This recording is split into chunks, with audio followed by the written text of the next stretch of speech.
দৈনিক খাদ্য তালিকাত ইটালিয়ান অন্তৰ্ভুক্ত কৰিবলৈ মন গৈছে নেকি? আমুল চীজৰ সৈতে কেইমিনিটমানৰ ভিতৰতে তৈয়াৰ কৰা ঘৰতে বগা চচত ৰন্ধা পাস্তা ট্ৰাই কৰি চাওক। নিৰামিষ পাস্তা তৈয়াৰ কৰিবলৈ আপোনাক এইবোৰ বস্তুৰ প্ৰয়োজন হ'ব: 1 বা 2 টেবুল চামুচ আমুল বাটাৰ, 150 ml আমুল তাজা গাখীৰ, আধা কাপ গ্ৰেট কৰা আমুল চীজ, 1 কাপ পেনে পাস্তা, 1.5 টেবুল চামুচ ময়দা, আধা চাহ চামুচ জালুকৰ গুড়ি, আধা চাহ চামুচ তেল, সোৱাদ অনুসৰি নিমখ, ৰান্ধিবলৈ পানী। প্ৰথম স্তৰ হৈছে পাস্তা ৰান্ধা। গতিকে এটা পেনত অলপ পানী দিয়ক আৰু যেতিয়া পানী উতলিবলৈ আৰম্ভ কৰে তাত অলপ নিমখ ছটিয়াওক আৰু অলপ তেল দিয়ক। তাৰ পিছত তাত পাস্তাখিনি দিয়ক।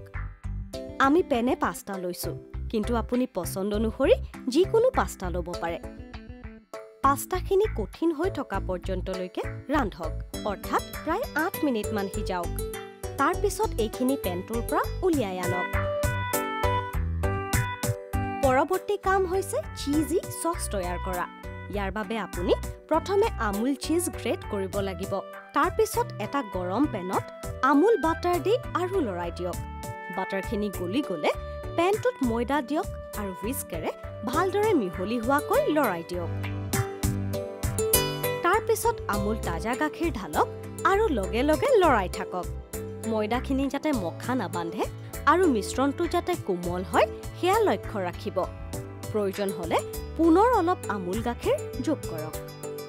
এতিয়া গ্ৰেট কৰা আমুল চীজ যোগ কৰাৰ সময়। হুইস্কেৰে ইয়াক ভালদৰে মিহলি কৰক আৰু শীঘ্ৰে চীজখিনি গলি এটা পাতল চচত পৰিণত হ'ব। তাৰ পিছত জালুকৰ গুড়ি আৰু নিমখ দিয়ক। লৰাই থাকিব আৰু শেষত পেনটোত সিজোৱা পাস্তাখিনি দিয়ক। পাস্তাখিনি যাতে চীজি চচত সম্পূৰ্ণৰূপে মিহলি হয় সেয়া নিশ্চিত হোৱালৈকে মিহলি কৰক। আপোনাৰ সোৱাদ লগা পাস্তা খাবলৈ সাজু হৈ উঠিছে। ইয়াক গাৰ্লিক ব্ৰেডৰ সৈতে পৰিৱেশন কৰক আৰু উপভোগ কৰক, যিটো দেখিলে ইটালিয়ানসকলেও কৈ উঠিব, বাহ কি সোৱাদ লগা।